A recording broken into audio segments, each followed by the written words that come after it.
자, 오늘은 사사기 8장을 함께 열어보겠습니다. 사사기 8장 22절.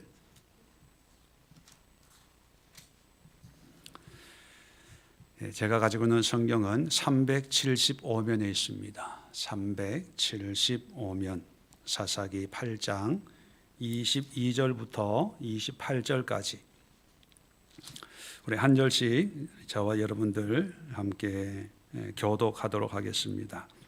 22절을 제가 먼저 읽겠습니다. 그때에 이스라엘 사람들이 기드온에게 이르되 당신이 우리를 미디안의 손에서 구원하셨으니 당신과 당신의 아들과 당신의 손자가 우리를 다스리소서 하는지라.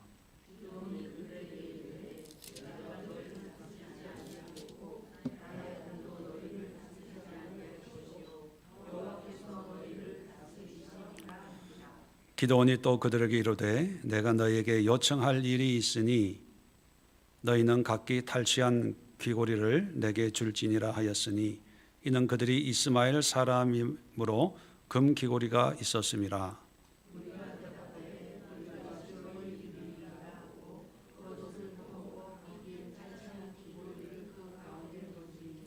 기드온이 요청한 금 귀고리의 무게가 금 7,700세겔이요 그 외에 또 초승달 장식들과 폐물과 미디안 왕들이 입었던 자색 의복과 또 그 외에 그들의 낙타목에 둘렀던 사슬이 있었더라.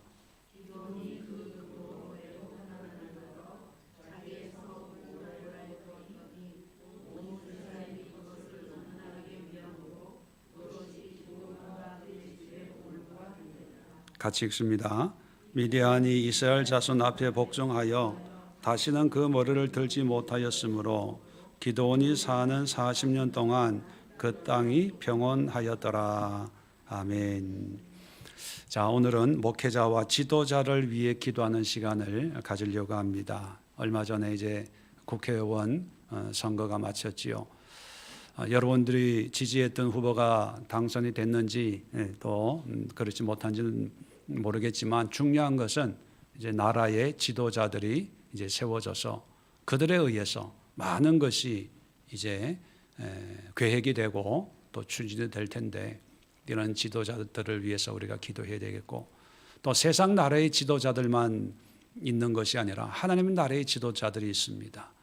대표적으로 오늘날 목회자, 목사님들 그리고 직분자들, 장로님, 또 권사님, 또 우리 예수의 교회에는 에클레시아의 장로들도 있지요. 그리고 각 부서의 어떤 책임자들, 주일학교 교사들. 그 명칭은 뭐 제각각이지만 어떤 그룹에 어떤 모임에 저마다 어떤 역할을 수행해야 되는 리더이고 또 지도자들입니다. 이런 지도자들의 그 중요성에 대해서는 제가 다시 말씀을 안 드려도 여러분 뼛속 깊이 잘 경험하고 또 알고 있을 줄로 압니다. 가정의 지도자가 어떠냐에 따라서 그 가정의 모든 삶의 모양과 모습이 달라지고 사회의 지도자가 누구가 되느냐 또 국가의 지도자가 또 교회 목회자가 누가 되느냐에 따라서 많은 것이 달라지기 때문에 우리가 지도자들을 위해서 기도를 해야 되고 또 하나님이 함께하는 그런 지도자를 또 우리가 만나야 되고 또 세우도록 우리가 늘 기도하고 또 간구해야 될 부분입니다. 자, 그런 그 지도자를 위해서 기도하기 전에 우리가 성경을 통해서 정말 이런 지도자가 되어서는 안 되겠다. 또 이런 지도자를 섬기면서 잘하고 있는지 잘못하고 있는지 국민들도 분간이 안 되는 그런 참 안타깝고 가슴 아픈 그런 지도자들이 참 많습니다. 그 중에 대표적으로 제가 여러분도 잘 아는 기드온 사사시대의 기드온에 대해서 우리가 함께 생각해 보면서 그 마음을 가지고 간절히 기도하는 시간을 가지려고 합니다. 여러분, 기도원 하면 가장 기억나는 모습이 어떤 모습입니까? 기도원의 300명 용사. 그런 것 때문에 우리 지도자가 정말 필요해요. 기도원 하면 300명 용사, 정말 300명으로 13만의 대군을 무찌른 그런 지도자이지요. 자, 그래서 오늘 성경 본문에도 보면 22절에 보면 이스라엘 사람들이 기드온에게 뭐라고 얘기하냐면 미디안의 손에서 구원하셨으니 당신과 당신의 아들과 당신의 손자가 우리를 다스리소서. 자, 이 얘기는 뭐가 돼달라는 얘기일까요? 왕이 돼달라는 얘기예요. 그러니까 기드온은 엄청난 어떤 일을 한 거예요. 그런데 그 뒤는 생각하지 않습니다. 정말 기드온의 300명 용사까지는 참 괜찮아요. 그런데 지도자라고 하는 그 의미는 뭐냐면 어떤 위치가 올라가는 거죠. 권력이 생기고 영향력이 생기는 거예요. 기드온의 300명까지는 아직 지도자로 딱 두각을 드러내기 전이에요. 근데 300명으로 전쟁에 이겼거든요. 이겨서 자타가 공인하는 이제 지도자가 돼버린 거예요. 그리고 지도자로 옹위를 하려고 백성들이 우리의 왕이 돼주세요, 그렇게 얘기를 합니다. 그때부터예요. 그때부터. 여러분, 히틀러도 처음부터 나쁜 사람 아니었어요. 김일성이도 처음부터 나쁜 놈 아니었어요. 악한 지도자가 처음부터 나쁜 사람이었으면 지도자를 안 세우겠죠. 근데 처음에는 어땠을까요? 괜찮았어요. 성실하고 진지하고 사람들에게 인정을 받는 그런 모습이었어요. 기드온도 처음에는 참 괜찮은 사람이었습니다. 특별히 성경은 이 기드온에 대해서 다른 사사에 비해서 아주 많은 부분을 할애해서 소개하는데 그 소개하는 의도를 우리가 잊으면 안 됩니다. 그저 기드온의 300명 용사로 끝나는 게 아니라 하나님이 그렇게 아무것도 아닌 자를 또 아무것도 아닌 것으로 300명, 아무것도 아니잖아요. 13만에 비하면. 그런데 이것은 하나님의 능력으로 이긴 거거든요. 하나님이 하신 거거든요. 그런데 그 이유를 보면 참 비참한 안타까운 그런 지도자로 마친 사람이 기드온이에요. 그래서 기드온을 통해서 300명 용사 이걸 생각하면 안 되고 300명으로도 하나님이 은혜를 베풀었는데 그걸 못 지킨 사람. 자, 이 기도원에서 좀 더 설명을 드리면요, 6장을 한번 봅시다. 간단하게 제가 이 기도원의 어떤 기록을, 자, 6장을 보면 이제 지금 기도원이 활동할 수밖에 없는 그런 상황적인 배경을 이제 소개해 주고 있는데 7절에 보면 이스라엘 자손 미디안으로 말미암아 여호와께 부르짖음으로, 그러니까 미디안 때문에 고생을 하고 있는 거죠. 그 11절에 보면 이제 기드온이 등장을 하는데 뭐 하고 있냐 하면 미디안 사람에게 알리지 아니하려 하여 밀을 포도주 틀에 타작하는 거예요. 밀을 뺏기지 않으려고. 미디안 사람은 두려운 거예요. 숨어서 그 밀타작을 하는 거지요. 그러니까 담대하고 용감한 그런 이미지와는 상관이 없다는 거지요.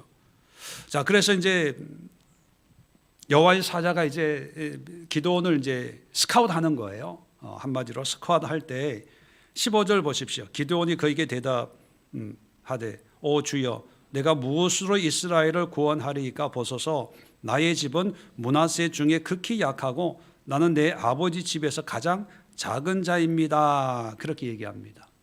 이게 참 겸손한 거죠. 겸손한 건지 정말 현실에 그래서 그런 건지, 그죠? 정말 내세울 게 없는 그런 상황에, 자 그랬을 때 이제 여호와의 사자가 아니다. 하나님이 너와 함께 하실 거다 이렇게 얘기를 합니다. 자 그랬더니만 17절 보세요. 기드온이 그에게 대답하되 만일 내가 주께 은혜를 얻었사오면 나와 말씀하신 이가 주시는 표징을 내게 보이소서. 여러분 기드온 300명 용사할 때도 양털로 표징을 달라고 그러잖아요. 또 하나님의 말씀이 지금 보면 하나님의 말씀이 진짜인지 아닌지 증거를 달라고 그래요. 이건 믿음이 있다는 걸까요? 없다는 걸까요? 네, 없다는 거예요. 의심이 많은 거예요. 그렇게 보면 기드온은 뭐 담대하고 대범하고 리더감이 안 되는 그런 사람인데 하나님이 그를 택하신 거죠. 택하셔서 하나님이 이제 그 300명의 용사들을 이제 선발해서 미디안과 싸워서 이제 이기게 하시죠. 자, 그런데 8장을 오시면 7장은 그 미디안과 싸우는 내용이고 이제 8장을 오면 대승을 거둡니다. 대승을 거두고 그 여세를 몰아서 이제 미디안 왕들을 추격하는 장면이 나옵니다. 추격하는데 5절에 보시면 8장 5절에 보면 이제 요단강을 건너 막 추격을 하는데 이제 배가 고픈 거예요. 이 용사들이. 근데 숫곳이라고 하는 지역을 지날 때 숫곳은 갓지파 사람, 갓지파 영역입니다. 자, 5절 보세요. 그가 숫곳 사람에게 이르되 나를 따르는 백성이 피곤하니 청하건대 그들에게 떡덩이를 주라. 나는 미디안의 왕들인 세바와 살문나의 뒤를 추격하고 있노라. 그러니까 우리가 미디안 왕을 쫓고 있는데 며칠 밥을 못 먹었으니까 여기 거리를 좀 달라 했더니만 이 숫곳이라고 하는 것은 요단 동편이거든요. 요단 동편의 이 숫곳은 미디안 사람들과 국경을 맞닿고 있는 그런 지역입니다. 그러니까 이 숫곳 사람들이 도와줘야 되는데 300명을 가지고 미디안을 쫓아간다고 하니까 긴가민가 했던 것 같아요. 그러니까 괜히 도와줬다가 나중에 미디안 사람들이 해코지하면 어떡하나 이런 염려 때문에 도와주질 못했던 것 같아요. 자, 그랬더니만 이제 6절에 이제 거절합니다. 거절했더니만 7절에 기드온이 뭐라 그러냐면 여호와께서 세바와 살문나를 내 손에 넘겨주신 후에 내가 들가시와 찔레로 너희 살을 찢으리라. 내가 복수하겠다. 내가 가만 안 두겠다. 먹을 걸 안 줘? 이제 처음에 그런 소심하고 소극적이고 이런 모습과는 정반대로 이제 당당하게 요구하고 자기의 요구를 거절하면 응징을 하는. 자, 8절을 보면 거기서 분우엘로 올라가요. 옆에 있는 동네입니다. 거기 가서도 똑같이 먹을 걸 달라고 하니까 이 사람들 또 안 주는 거예요. 자, 그러니까 9절 보세요. 기드온이 또 분우엘 사람들에게 말하 이르되 내가 평안히 돌아올 때 이 망대를 헐리라. 망대를 헐어버릴 거, 이 성을 초토화시킬 거 이렇게 하고 이제 추격을 하고 이제 미디안 왕들을 잡아가지고 오게 되는 거지요. 자, 16절 보십시다. 8장 16절. 이제 사로잡아 이제 오면서 이제 숫곳에 다시 이제 방문을 합니다. 숫곳에 들려서 16절에 그 성읍의 장로들을 붙잡아 들가시와 찔레로 숫곳 사람들을 징벌하고 17절 분우엘, 아까 분우엘도 거절했죠. 분우엘 망대를 헐며 그 성읍 사람들을 죽이니라. 똑같은 지파는 아니지만 갓 지파라는 얘기는 12형제라는 얘기거든요. 그런데 자기 요구에 복종을 안 했다고 이제 사람을 죽여요. 이제 지도자가 된 뒤로부터는 사람이 달라졌어요. 자, 어떻게 달라졌나? 자, 22절 아까도 읽어드렸지만 우리의 왕이 되어주세요. 그렇게 얘기합니다. 그럴 때 23절에 기도원이 이렇게 대답합니다. 내가 너희를 다스리지 아니하겠고 나의 아들도 다스리지 아니할 것이요 여호와께서 너희를 다스리시리라. 내가 왕이 안 되고 하나님이 왕이다 이렇게 얘기를 합니다. 하나님의 왕이다. 이게 정답이지요. 그런데 이것만 보면 참 믿음이 있고 하나님을 경외하는 것 같아요. 자, 그런데 그 다음을 보세요. 24절 보면 이렇게 말하고 기드온이 이 이스라엘 사람들에게 요구하는 게 뭐냐면 요청할 일이 있다 그러면서 전리품 중에 기금속을 나한테 주라. 우리식으로 얘기하면 돈을 요구하는 거예요. 경제적인. 그래서 이 사람들이 25절에 무리가 즐거이 드리리다 하고 다 왕이 돼달라고 하는 상황이니까 이미 마음에는 왕이 된 거죠. 하나님은 형식적인 이제 왕이고 그러니까 사람들이 지금 전쟁에 300명으로 13만 명을 이기고 돌아오니까 뭐 해달라는 거 다 해주겠죠.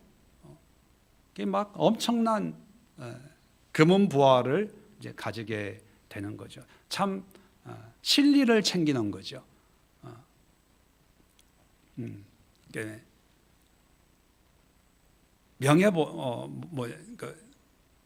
지위보다는 왕이라고 하는 그 지위 자리보다는 실리를 택하는 거예요. 돈.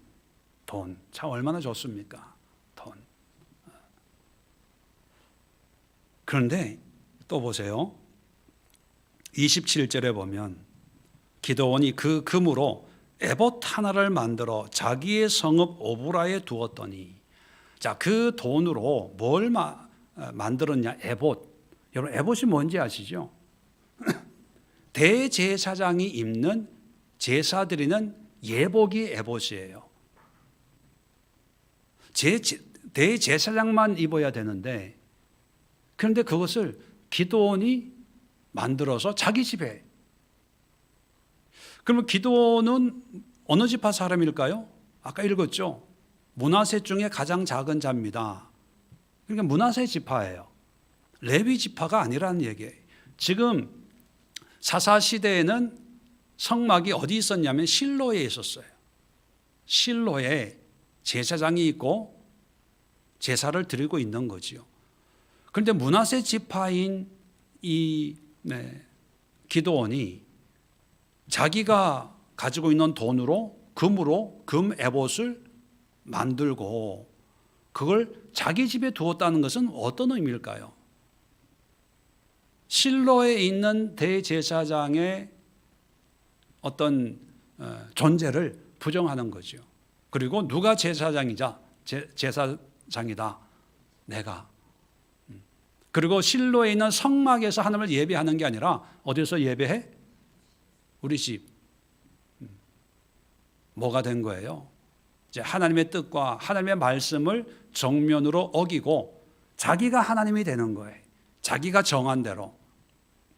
자, 그래서 성경은 뭐라고 기록하고 있냐 하면 자, 성읍 27절에 보면 오브라에 두었더니 온 이스라엘이 그것을 음란하게 위함으로 자, 위했다, 섬겼다는 거예요. 그러면 이스라엘 모든 자손들이 실로에서 하나님을 섬긴 게 아니라 누구를 섬겼다는 거예요?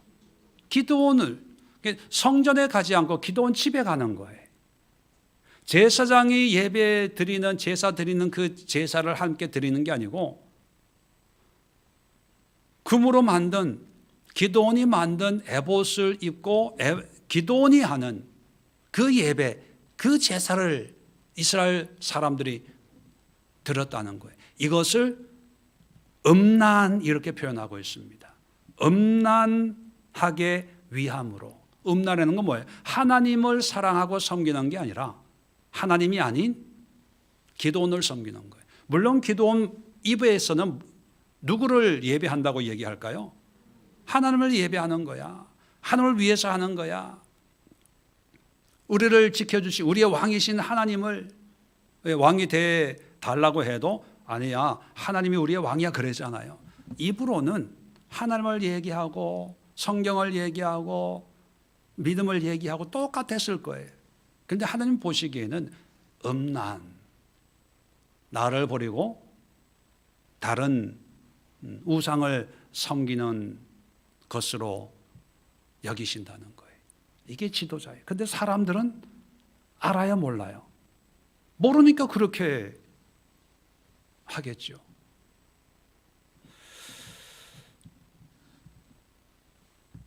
자, 그래서 음란하기 위함으로 그것이 기드온 그의 집에 올무가 되니라.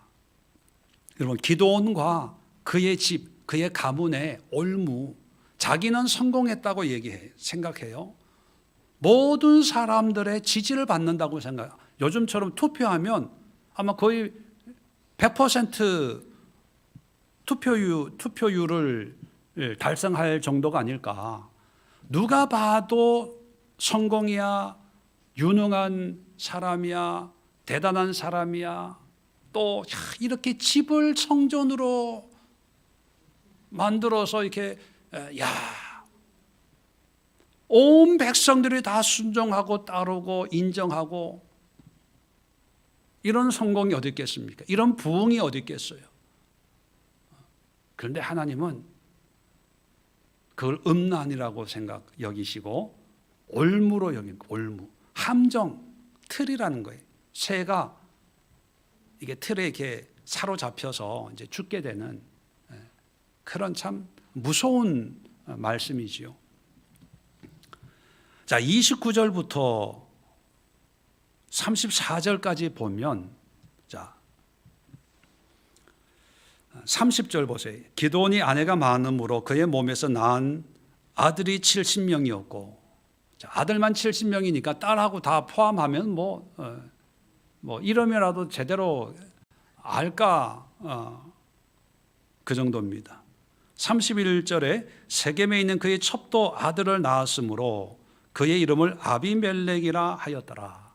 여러분, 성경에 아비멜렉이 많이 나와요. 아브라함 때도 나오고 이삭 때도 나오고. 아비멜렉이라는 말은 아비란 아브라함, 아버지라는 뜻이에요. 멜렉이라고 하는 것은 왕이라는 뜻입니다. 다시 말하면 나의 아버지는 왕이다, 그런 뜻이에요. 주로 이방인들이 가지고 있는 이름이거든요. 그러면 나의 아버지는 왕이다 하는 아이가, 남자아이가 태어났는데 아이의 이름을 아비멜렉으로 짓는다는 것은 그 이름을 지어주는 아버지가 지금 직업이 뭐라는 얘기예요? 왕이라는 얘기예요. 근데 잘 생각해 보세요. 기드온의 아이가 태어났어요. 기드온이 이름 지었겠죠. 기드온이 아이의 이름을 아비멜렉으로 지었어요. 그러면 자기는 지금 왕은 아니잖아. 왕은 이제 전통적으로 하나님이 우리의 왕이다, 사사시대에 하나님의 왕이라고 명목상으로는 그렇게 얘기하고 그렇게 살고 있지만, 실질적으로 마음에서는 누가 왕이라는 거예요? 이미 기드온은 지가 왕노릇 하고 있는 거예요. 왕의 명함은 안 만들었지만 왕으로서의 어떤 그런 삶을, 또 그런 마음을 언제나 가지고 있었기 때문에 첩의 아이지만 아들이 낳았을 때 이름을 아비멜렉이라고 지은 거예요. 그 얘기는 바꿔 얘기하면 나는 왕이다, 그런 의미를 담고 있어요. 그래서 이 아비멜렉이 9장에 보면 아버지가 죽은 뒤에 왕이 돼요. 배다른 형제들 다 죽이고 피비린내 나는 가문의 살육이 일어나는 거예요. 기드온의 300명, 기드온, 여러분, 보고 싶은 것만 보고 듣고 싶은 것만 듣고 좋은 것만 꽃감 빼먹듯이 그렇게 빼먹으면서 성경을 보면 정말 하나님이 이 사사시대의 기도원의 이야기를 우리에게 들려주는 하나님의 의도는 죽을 때까지 모르고 신앙생활을 하다가 자칭 열심히 신앙생활하고 성경 공부하고 하다가 하나님 앞에 간다고 생각하는 거지요.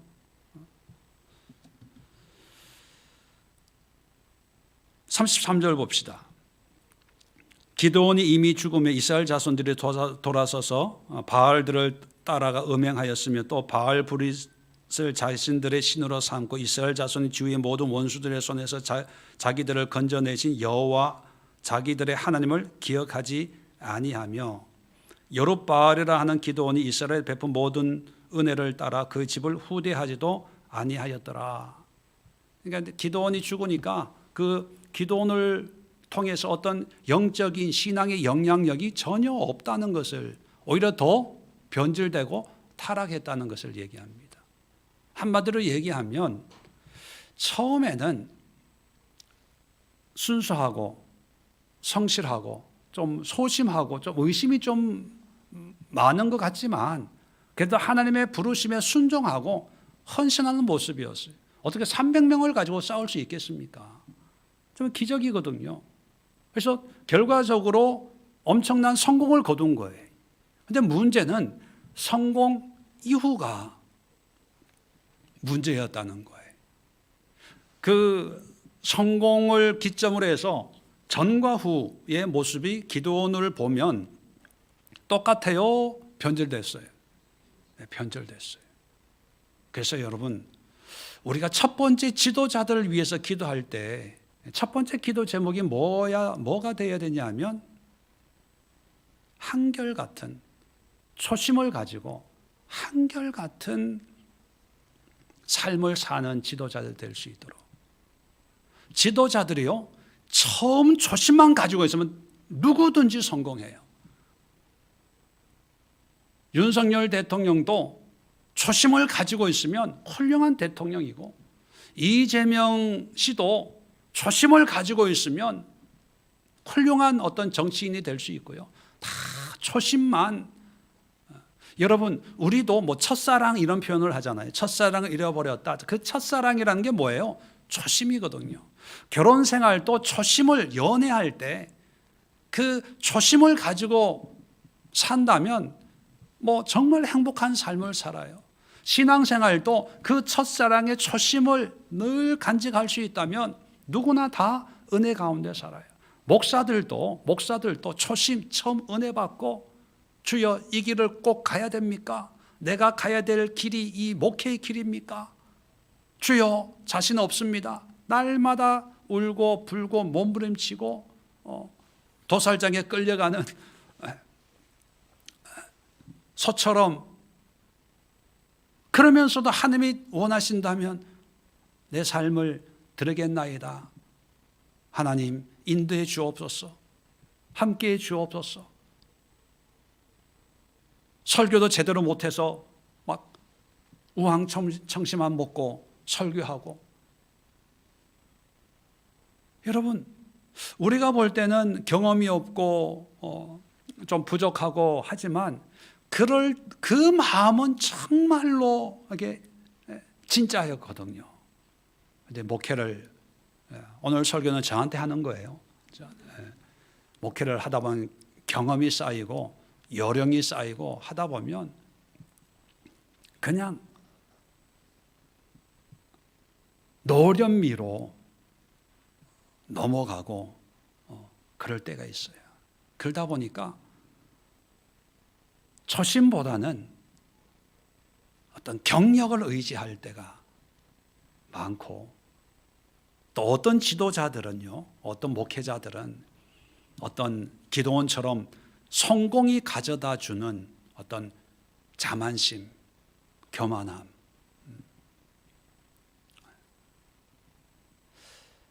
처음에 기드온을 보면 하나님을 예배를 열심히 잘 드리는 사람이었어요. 재물 가지고 또 하나님의 사자 앞에서 하나님께 예배 드리는 장면도 나오는데, 그런데 이제 돈도 좀 있고 그러면 예배 드리는 게 아니라 예배를 자꾸 받고 싶어 해요.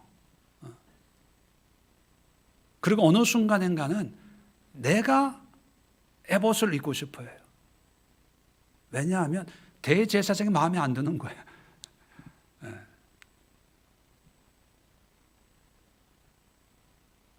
리더가 마음에 안 들고 또 마음만 먹으면 내가 바꿀 수도 있어. 또 마음만 먹으면 내가 할 수도 있어. 돈이 있으니까. 그죠? 그게 기도원의 모습 아닙니까? 그런 마음 자체가 뭐냐면 초심을 잃은 거예요. 처음 마음. 하나님을 섬기고 지도자의 가르침을 받고 또 인도함을 받고 하나님과 동력하면서 하나님을 섬기게 되겠다. 이런 마음을 잃어버린 거죠. 그래서 문제는 뭐냐 하면 지도자들이 초심을 처음 마음, 첫사랑을 잃어버리기 때문에 변절되고 타락하는 거예요. 이단들도 처음부터 이단이 아니라 처음에는 교회에서 신앙생활 잘 하다가 이제 좀 뭐 남들이 모르는 걸 알게 되고 남들이 경험하지 않는 걸 경험했다고 하면서 점점 교만해져서 이 교회도 싫고 저 교회도 싫고 다닐 만한 교회가 없어. 이런 정말 성령을 쪼개는 그런 말씀을 하는 목사가 없어. 그래서 지가 나가서 교회를 쪼개요. 초심을 잃어서 그래요. 그러니까 여러분, 저를 위해서도 또 지도자, 여러분 마음도 마찬가지입니다. 하나님, 초심을 끝까지 지키게 하옵소서. 가정에서도 직장에서도 일터에서도 에클레시아 장로로서 권사로서 집사로서 어떤 장으로서 부장으로서 경험이나 연륜이나 어떤 자기 지위를 의지하지 말고 늘 처음 가졌던 그런 마음을 가질 수 있도록 우리 지도자들 위해서 기도하고요. 두 번째는 기도원처럼 하나님을 빙자하고 자기 욕망에 물들지 않도록. 왕이 되어달라고 할 때 분명히 하나님이 왕입니다. 그렇게 얘기를 해요. 그런데 사실 이미 기도는 왕이 됐어요. 왕이 됐어요. 돈을 요구합니다. 물질을 요구해요. 그리고 이미 자기는 제사장, 영적인 지도자지요. 영적인 왕이잖아요. 대제사장을.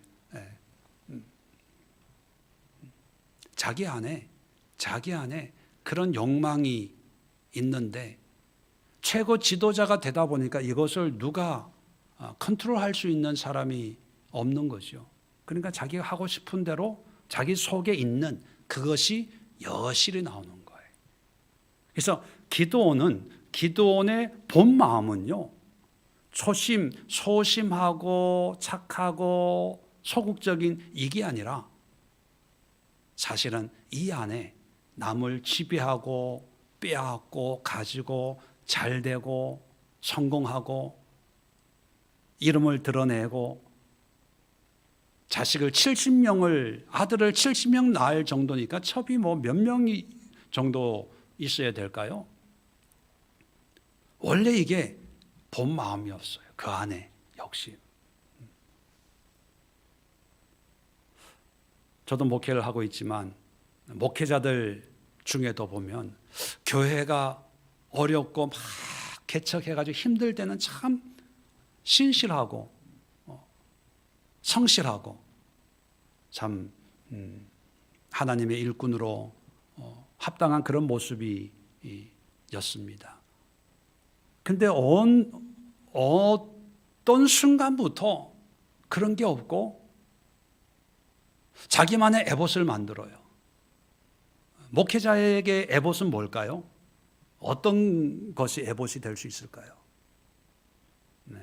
학위, 박사 학위, 또 타이틀, 무슨 이렇게 감투 있잖아요. 나도 이런 걸 해. 에봇 드러내고 자랑하고. 어떤 목사님들에게는요, 교회 건물이 건축이 에봇이에요. 예. 건축, 또 성도 숫자, 재정, 뭐 이런 거, 명예, 직분. 성도들에게도 에봇이 있죠. 여러분들에게 어떤 에봇이 있습니까? 자식들이 에봇일 수 있어요. 자꾸 드러내고 싶고 자랑하고 싶고 인정받고 싶고, 이런 에봇이 없으면 이제 다른 걸 또 만들죠. 어떤 신앙생활 하는 분들이라면 뭐 얼마든지 내가 열심히 하고 또 내가 이런 걸 하고 이런 걸 하고, 그래서 남들 앞에 자꾸 인정을 받고 싶어서 그런 걸 자꾸 얘기하는 거예요. 그러다 보면 그게 가르치는 게 되는 거죠. 에봇 대제사장처럼 뭐 이건 이렇게 하는 거야, 저건 저렇게 하는 거야. 내가 했더니만 뭐 그게 본인은 모르지만 그게 다 에봇이에요. 주변 사람들은 알죠. 또 시작이다. 뭔가 좀 좋은 일이 있나 보다. 기가 좀 살 일이 또 생겼나 보다. 그게 뭐냐면 그 사람 안에 있는 속마음이에요. 속마음. 드러내고 싶고 인정받고 싶고 뭔가 이렇게 내가 주관하고 싶은데 그런 환경이 안 되다 보니까 그냥 가라앉아 있다가 어떤 환경적으로 좀 이렇게 내가 좀 좋아졌다, 편안해졌다라고 하면 그것이 자꾸 올라오는 거예요. 근데 이런 건 누구에게나 있어요. 그런데 초심으로 돌아간다는 것은 뭐냐 하면 하나님 앞에 철저하게 나를 깎고 낮추고 겸손하게 자기의 있어야 될 자리, 자기의 위치를 끝까지 지키도록 하는, 그게 초심이거든요. 저는 목회자들을 좀 많이 이렇게 보게 되는 입장이다 보니까 참 목사님들이 이 초심을 지키지 못하고 자기 안에는 욕망을 마치 하나님의 뜻이라는 어떤 그런 포장을 해서, 기도하고 똑같은 거죠. 해서 하나님을 위해서 하나님의 뜻을 이루는 게 아니라 자기의 야망, 자기의 꿈을 이루면서 이것이 하나님의 뜻이다라고 말씀한다는 거예요. 그러면 성도들이 그거를 분별을 못하고 그 목회자에게 충성을 해요. 집을 팔고 뭐 대출을 받고 뭐 빚보증을 쓰고 뭐 해서 그렇게 하는 게 하나님을 섬긴다고 하는 거예요. 기드온 내 집에 있는 에봇을 섬기는 이스라엘 사람들하고 똑같은 거예요. 그 사람들 믿음이, 본인들은 이렇게 하나님께 헌신한다고 생각하는데, 아까 우리가 성경을 봤죠. 하나님은 이걸 뭘로 보신다고요? 음란하다 이렇게 보는 거예요. 참 이게 무서운 거예요. 그것이 지도자가 가지고 있는 이 욕망을 절제하지 않으면 나타나는 필연적인 현상이기 때문에 우리가 지도자를 위해서 기도할 때 숨겨진 욕망, 하나님을 빙자한, 성경을 빙자한 성경 구절 하나 딱 뽑아서 그 성경 구절로 포장된 이 무서운 음란의 욕망들을 꺾을 수 있도록 목회자들을 위해 기도해야 됩니다. 사람이란 누구나 다 똑같아요. 의인은 없나니 하나도 없다. 저에게도 그런 욕망이 있어요. 물론 그런 욕망을 펼칠 환경이 안 됐을 뿐이죠. 그죠? 저도 뭐 이렇게 그런 욕망, 기드온처럼 이렇게 대성공을 하면 여지없이 욕망이 나올 거예요. 아마 안 봐도 비디오에. 저 같은 사람은 늘 얘기하잖아요. 저 같은 사람은 부흥되면 안 된다고. 부흥되면 여지없이. 그래서 지금 뭐 부흥이 안 되니까 우리 목사는 괜찮아, 이게 아니라 아니라 설교나 말씀 속에 목회자의 어떤 숨겨진 어떤 그런 욕망들을 슬쩍슬쩍 포장해서 그게 참 하나님 앞에 죄 짓는 거고 또 성도들한테 음란하게 하는 그런 일들이거든요. 이런 걸 위해서 우리 성도들이 기도하셔야 되고 절 위해서도 기도해야 되고 이 땅의 목회자들이 바른 하나님의 사역으로 성도들을 하나님께로 인도하는 그런 목회자들이 될 수 있도록 우리 성도들이 정말 피눈물 나게 영적 지도자 또 정치 지도자들 세상 지도자들을 위해서 우리가 기도해야 된다는 것을 여러분 무거운 책임감으로 거룩한 부담으로 알고 또 기도해 주시기를 부탁을 드립니다. 세 번째는 자기 분수를 지키도록. 분수. 이 분수라고 하는 것이 뭐냐면 하나님이 인도하시는 그 인도하는 상황 형편에 맞는 어떤 역할과 지위가 있어요. 타작할 때는 기도원의 모습을 보면 타작할 때는 타작할 때의 어떤 그 분수, 수준, 그 분량이 있고 300명을 가지고 전쟁할 때는 전쟁해야죠. 언제까지 그 소심하게 쭈삣쭈삣하고 그러겠습니까? 싸워야 되는 그런 믿음의 분량이 있고 분수가 있고 또 승리했으면 승리하고 난 뒤에 그 분수가 있는데 지금 기도는 그 분수를 지키지 못하고 있는 거지요. 지도자로서 백성들이 인정하고 사랑하고 존경할 때 그럴 때 가져야 될 어떤 분수가 있어요. 근데 그 분수를 지키지 못하고 이미 자기는 왕이 돼버리는 거예요. 이게 분수를 지키지 못하는 게 타락이거든요. 분수를 지키지 못하는 게 변질이에요. 그러니까 가장 중요한 게 리더로서 가장 중요한 게 뭐냐면 자기 분수를 지키는 것, 자기 자리를 지키는 것, 있어야 될 곳에 있는 것. 우리 대인 관계에서도 참 이게 중요하거든요. 말을 하거나 행동할 때 내가 해야 될 그 말을 하고 내가 해야 될 만큼만 행동하고 이걸 조정하는 게 참 이게 지혜의 영역이거든요. 지도자들에게 이런 지혜가 있어야 돼요. 지혜. 정치 지도자들도 왜 윤석열 대통령이 욕을 먹냐? 여러 가지 저는 잘 모르지만 너무 독불장군이다. 또 그런 면이 있잖아요. 분수를 몰라서 그래요. 자기가 똑똑해서 대통령 세운 게 아니고 워낙 세울 사람이 없으니까 좀 했는데 그게 아니다 이런 생각을 사람들이 하는 것 같아요. 분수를 몰라서 그런 거예요. 지도자들이 특히 이제 교회 목회하는 목사님들이 교회 안에 안 있고 자꾸 밖으로 다니면서 무슨 명예직, 무슨 장, 이게 분수를 모르는 거예요. 하나님이 목사로 불렀다는 얘기는 뭐 하라는 얘기예요? 목회하라는 얘기예요. 근데 목회는 안 하고 왜 목회를 안 하냐 하면요. 교인이 없어요. 워낙 밖으로 돌아다니고 하니까.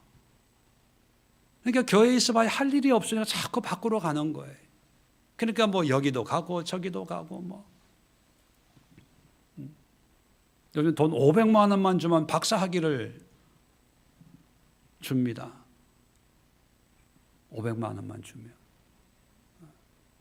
그런 시대가 됐어요. 이제 목사가 박사학위 어디 세상 사람들한테 명함을 못 내밀어요. 무슨 목회학 박사. 정말 공부 하려면은 정말 몇 년을 아무것도 안 하고 연구해야 되고 해야 되는데 우리는 미국 한번 비행기 타고 왔다가 오면은 그냥 박사가 되는 거예요. 그걸 자랑하고 저는 그런 걸 보면 분수를 모르는 사람들이다라고 생각합니다. 목사의 분수는 뭐예요? 성도들과 함께 기도하고 말씀 전하고 가르치고 도전을 주고, 그게 목사의 분수라고 생각합니다. 사사는 뭐가 분수입니까? 백성들을 하나님께로 인도하고 하나님을 예배하도록, 그게 사사의 분수인데, 자기가 애봇 만들고 자기 집에 갖다 놓고, 그러니까 백성들이 자기 집으로 오는 거예요. 그러면 사사의 분수는 뭐예요? 자기 집으로 오는 사람들을 성막으로 가도록 등을 떠밀어 보내야 돼요. 그죠? 그런데 기드온은 잘 왔어 하니까 온 이스라엘이 음란한 짓을 하고 있다, 이렇게 하나님이 보시는 거예요.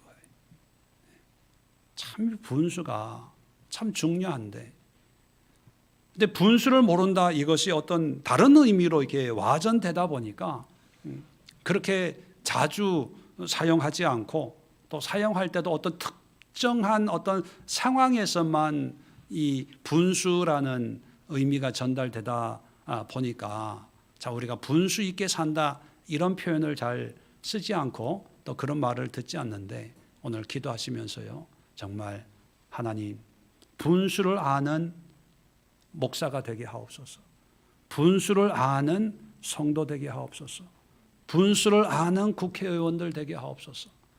분수에 맞는 삶을 살아내는 그리스도인들 되게 하옵소서. 여러분 자신을 위해서도 주여 나의 분수를 아는 지혜를 주옵소서. 무슨 말을 해야 됩니까? 이런 상황에 어디까지 내가 행동해야 됩니까? 그 분수를 알고 말하게 하시고 분수를 알고 행동하게 하옵소서. 기도하시면서 우리 자신들을 위해서, 또 리더들을 위해서, 저를 위해서, 또 이 땅의 목회자들을 위해서 우리 간절히 하나님의 은혜를 구하며 기도하도록 하겠습니다. 자리 정돈하시고 우리 주여 한번 힘차게 외치고 합심해서 자유롭게 기도하도록 하겠습니다. 주여, 할렐루야, 감사합니다. 주님.